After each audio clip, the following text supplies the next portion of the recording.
1776, the Americans declare independence. 1812, the American War and British War of 1812. Could the Britain have won? If Britain had won and retaken America, would there have been World War One and World War Two? I believe there wouldn't have been. There also wouldn't have been a World War Two if the Germans had won in World War One. Why? Well, if the British had won in 1812, they would have still maintained control of Germany, and so Prussia would never have become a strong power to overtake and start the militarism that led to German expansionism in 1870 against the French, the French attacked the Germans, by the way, and they wouldn't have led to Germany supporting Austria against Serbia, and so that would have been a local war that wouldn't have reached into Russia and France attacking Germany and Austria, so World War One wouldn't have happened. And thus World War Two wouldn't have happened because the destabilising effect of World War One. But what can we say about could the British Empire, have survived World War Two?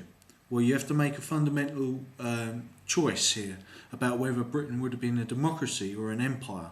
Can you have a democratic empire that is under the rule of law? Because empires are about force and force projection, and they require certain obligations of their citizens, or rather their subjects. Because although Britain wasn't ever part of the British Empire, it was still required its subjects to fight for the empire in all parts of the world, and in the Royal Navy, which was the key factor in allowing the dominance of the British. When the Americans entered the war in World War II, it shifted from sea power to seaborne air power, and air power in totality as the key weapon. The delivery of nuclear weapons by the air was another key point of why it shifted from sea power, where you had an island base, i.e. Great Britain, to having bases throughout the world, as we see with the 115 bases that America has throughout the world, large bases, and 1,500 smaller listening posts that they have around the world. This is all to do with the need to project air power and the limited amount of range that aircraft have. They need to have mid-air refueling. But the British developed all these things themselves. And if we had maintained control of America and Germany, we would have also have had the lion's share of the intellectual abilities of the world. There wouldn't have been the Russian Renaissance in science that led through the Soviet Union to the Soviets having an edge eventually over the Germans in World War II. It's because German emigres and Jewish emigres to Russia wouldn't have been part of Hitler's gift to Russia and America, in the sense that he tried to exterminate the Slavs and the Jewish people inside Germany, and thus they fled to help the Russians and Americans. That wouldn't have happened if Britain had maintained Germany and America as colonies. Thus World War II and World War I wouldn't have happened.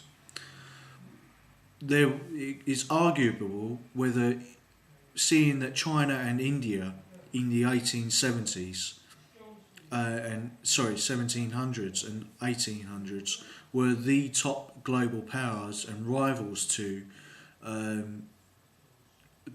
Great Britain under the Mughal dynasty of India and the various dynasties of China, then that Britain would not have attacked them.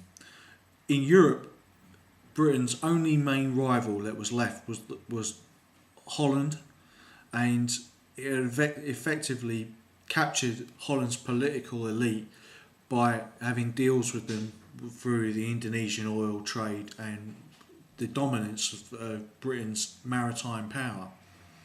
So you can see that the contracts also, in a post-World War II world, let's take the timeline of history that actually happened, Okay, so World War Two may have happened.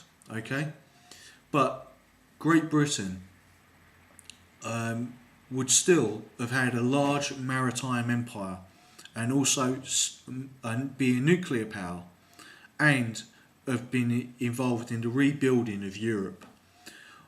Also, you can see that the political influence of a British Empire that would have won earlier in World War Two than it did, if they had, for instance, as Albert Speer said, attacked Hamburg directly during D-Day and thus shortened the war by over 2 years, would have meant that perhaps the British Empire could have chosen to survive, because the survival of the British Empire was a choice.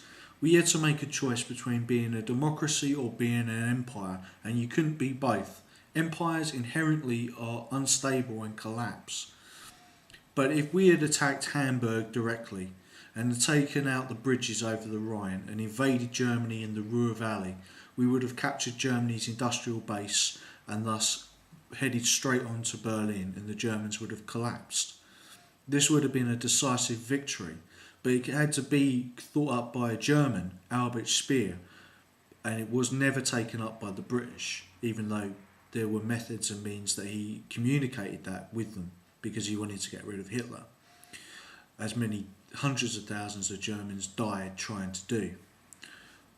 The other point is that Britain's contacts with South America, with India, with Africa would have remained strong, and there would not have been the conflict between the Americans, with the Americans putting dictators in South America and Africa, vying against communism that happened. Instead, Britain would have been the dominant power in those areas and would have fought communism in a far different way. As you can see from the Malaya insurgency, Britain effectively managed to defeat communism without the loss of life that we saw in Vietnam or in South America or in Africa, because during the Cold War over 20 million people died. It was one of the third most costly war. We can see that Britain would have fought and to uphold European unity, but would not have been part of Europe. And so you could have in effect have had a strong America, a strong Europe, and a strong British Empire, which would have continued to expand. And you may have seen a federalised empire. And I believe strongly that also the Vietnam War would not have happened, because the British would have maintained control over Southeast Asia. Even parts of China or all of China may have been conquered by the British Empire.